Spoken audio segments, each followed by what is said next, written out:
Þá er komið að alveg 2, Glerárgötu 7, breyting á deiliskipulagi. Það er bæjarfulltrúi Halla Björk Einarsdóttir. Tekur til máls. Forseti, ágætu bæjarfulltrúar. Þetta er liður 5 í fundargerð skipulagsráðs frá 1. mars.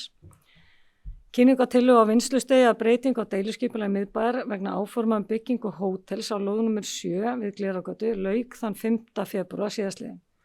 Ein ábending barst ásamt umsögnum frá Norðurorku og Vegagerðinni.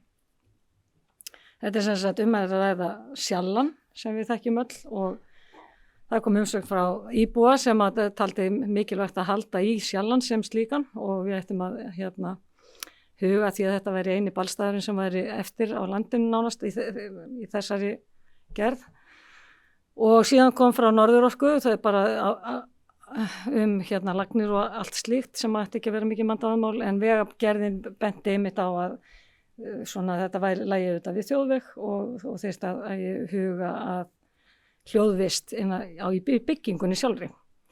En skipulagsráð leggur til við bæjarstjórn að hún samþykki framlega tillögu að deiliskipulagi og hún verði auglýst samkvæmt 41. grein skipulagslaga nr. 123/2010. Þakka bæjarfulltrúi Halla Björk Einarsdóttir fyrir. Var þau laust? Enginn sem vil tjá sig Sjallann. Það kemur undir óvart. Og þau sem að samþykja framlega tillögu að deiliskipulagi rétt upp hönd. Það er samtlegt samhljóða með 11 atkvæðum.